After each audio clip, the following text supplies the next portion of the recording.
Hello again, thank you for joining us. Today we're going to do something a little bit different, and we're going to compare the brand new white OLED Switch to the 10-year-old white OLED Vita.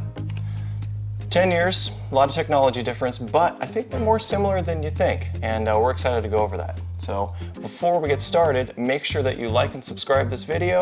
If you want to see more, hit that bell notification and you'll know when we're posting a video and you'll be able to watch it right away. So until then, stay tuned.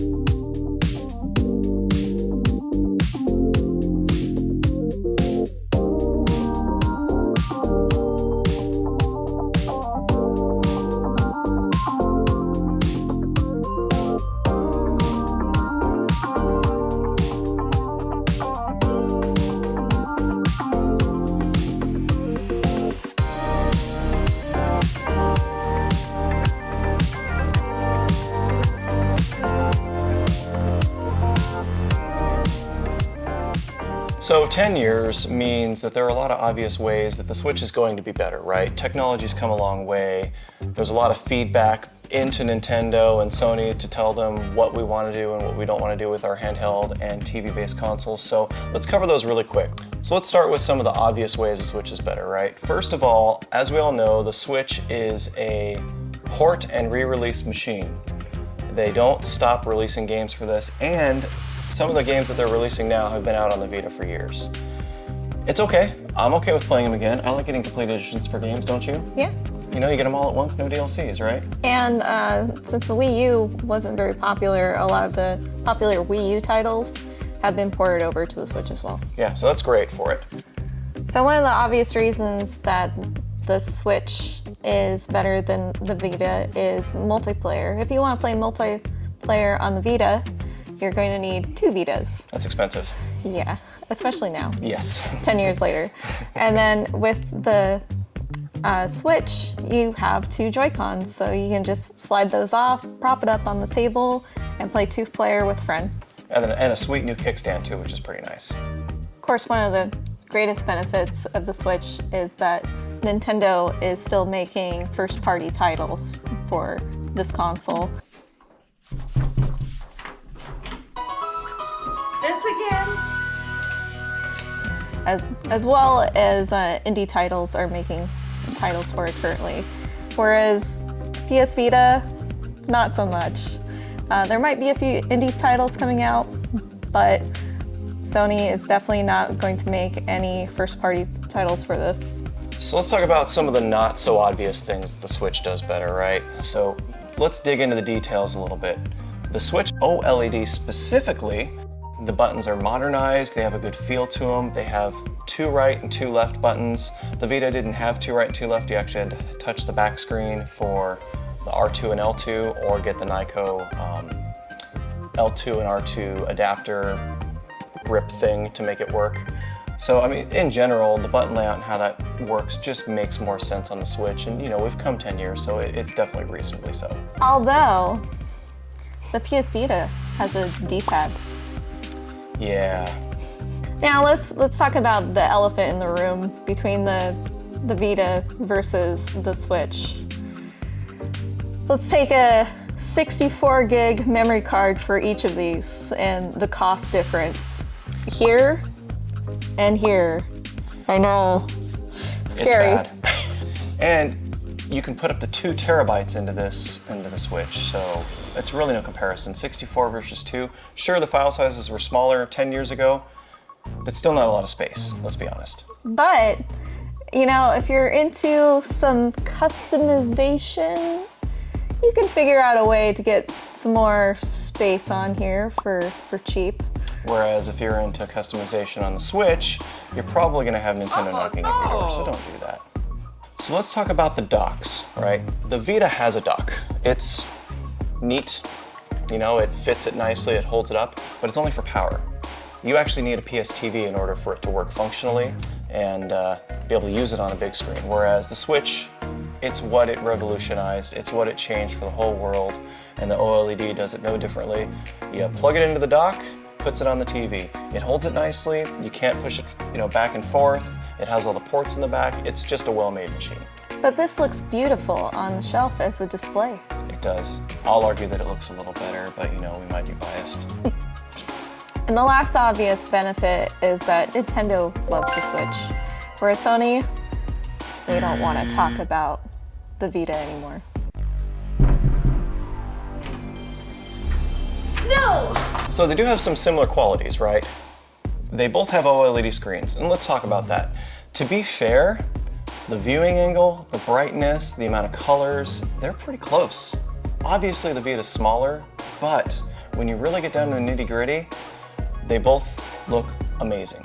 So I really can't assign a winner in this case. Sure, the Switch OLED is bigger, but bigger isn't always better. Let's talk about the things that the OLED Vita does better than the OLED Switch. You can put this in your pocket. I mean, you can try to put that in your pocket, but we don't wear Jinkos anymore, do we? I mean, probably find some. There you go. I could at least fit the Vita in a small purse. Women's clothing doesn't have pockets anymore, so.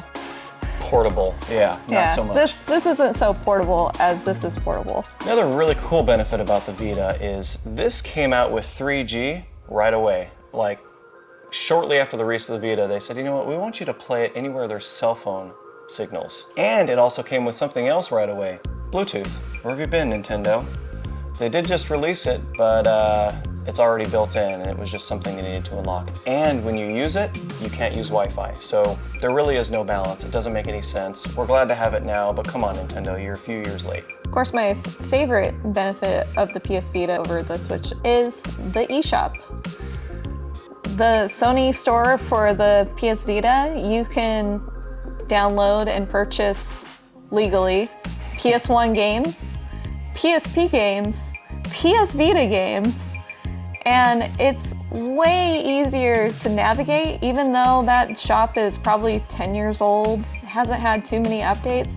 But I can play my favorite PS1 RPGs for typically around $5.99 to $9.99. If you want to play Suikoden 2, that $400 game on PS1, you can download it for under $10 right now and put it on the Vita. You can't beat that. Whereas the eShop, it's honestly kind of a mess. It's not, there are a lot of indie titles and it's just kind of cluttered. So quality, quantity, I can find a lot of gems on here. It's a little more difficult to navigate through the junk titles to get to the really good titles. Let's talk about battery life. We all know the original Switch had a challenge with battery life, and then the Switch Lite, similarly so, had a challenge with battery life. Then they released the version 2 Switch, which had improved battery life, and they said that's one of the major functions and benefits of that system. And the OLED supposedly uses less battery life with the same internal, a 4310 milliamp battery. So it's going to get better battery life, but it's rated to be between 4.5 and 9 hours depending on what you're doing with it. In our experience with the Switch OLED and former Switch systems, the battery life isn't good. And if you leave it in standby, it's likely going to be dead the next day, and it might not even remember that it has a battery, much less that it should be charged. Whereas the Vita, I played Hot Shots Golf every night for 3 years, and I think I charged it once a month. And even now, we pick up a system that we haven't pulled out of the cupboard in a while because it's just not the color we normally play, and it'll turn on going, oh hey, how's it going? Remember your battery life was at 45%? Now it's at 43%. It's incredible. Even though the amperage of the battery is half of that, the milliamps, it still just runs circles around the Switch. So get it together, Nintendo, learn what Sony's doing and figure it out. So let's talk about Joy-Con drift. Now, maybe it's because no one but us bought the PS Vita, but I haven't really heard anybody complain about drift on the system. This is all anyone talks about is the Joy-Con drift. And it's real. We've had it happen to us, and a lot of other people have had it happen to them. That's a win for the PS Vita. Absolutely. And lastly, One of the main benefits of the Vita, more than anything else, I think the most important topic about separation between the two, is that the Vita cartridge tastes a lot better. Yeah.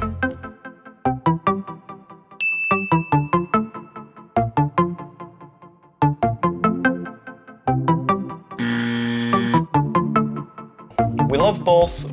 The Vita lives deep in our hearts as one of our favorite systems. The Switch is real good too. Yeah. And becoming a favorite as well. But let us know what you think. Do you think that if Sony would have made a better, less proprietary memory card, that it might have been okay? Let us know in the comments below. I'm really interested to hear your thoughts on that. If not the proprietary removable memory, what else could have Sony done to save the Vita? What should they have done to make it more successful than it was? So to make it clear, we love Sony, we love Nintendo.